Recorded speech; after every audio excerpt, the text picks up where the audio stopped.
Okay, hi there everybody. Hope you're all well. So while I'm stuck indoors, I thought I'd do a quick video to talk to you all about cupping therapy. So normally I'd have a model to demonstrate on, but given the circumstances, I'm not able to do that. So I thought I'd use my own self. I'm in my shorts, so I can demo it. Forgive the lack of a tan. Okay, so there's various different types of cupping utensils these days you can use. My personal favourite to use is the traditional fire cup because I find it more versatile.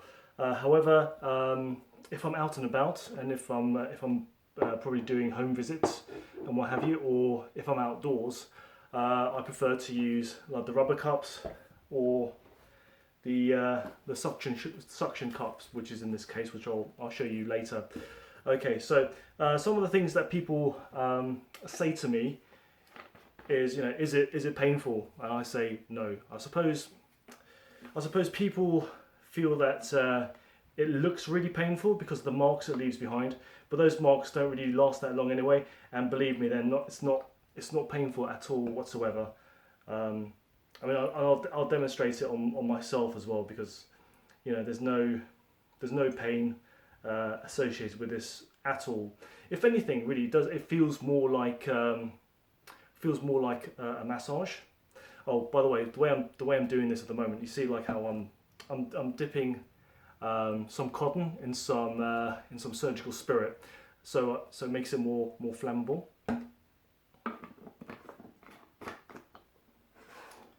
Okay, so I'll quickly demo this. So got my glass cup ready, and if you can see this, I'll back up a little bit, like so.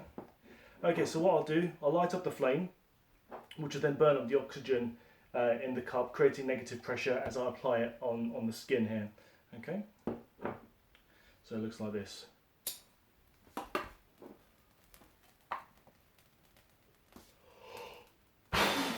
There you go. If I could bring the camera a little bit closer to it, that's what it looks like. So creating a bit of suction there, doesn't hurt at all whatsoever, and the suction on this is pretty medium, so I could just pull this off very quickly. If it was really strong, then I'd have to assist it with just letting out the air a little bit, just so it's not too much of a shock as you pull it off. Sometimes when you pull it off, it's still attached to the skin. It just feels like you're just tugging, so it just pulls off very well. Okay. There's another technique that I like to use. This is the one that there's a lot more portable. Is using these rubber cups, and I like to use these rubber cups more for sliding cupping. So sliding cupping is when you apply the cup on the skin and it creates the suction, and then you slide it up and down, having a more sort of massage-like effect. It's very good if you want to move fluids as well, and it almost has a gua sha or iastim-like effect, or IASTM, or Graston as it's known in other circles. So I'm just applying a little bit of oil on the skin, like so, and then you get your cup, you squeeze it, so then as you let go it creates a suction. I don't know if you can see that in the camera there, look. So if I do that, then as I let go, it sucks the skin up like so. So I just apply that on the skin. There, okay. Then you can use that as a massage-like effect, like so. Yeah, so the reason why I like doing sliding cupping with this as opposed to the glass is a lot harder. This is a bit more forgiving on the skin, so it's more pleasant. So it's a softer type of feel. Okay, and last but by no means least is my manual suction cup. So I have the gun here. And what I quite like about this is that you can fit a lot of cups in a small space,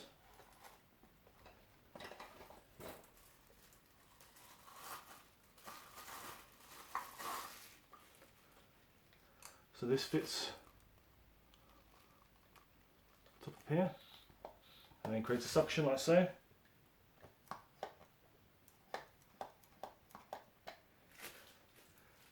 And this is quite good, I think, for people who are very new to cupping, not quite comfortable using flame just yet, and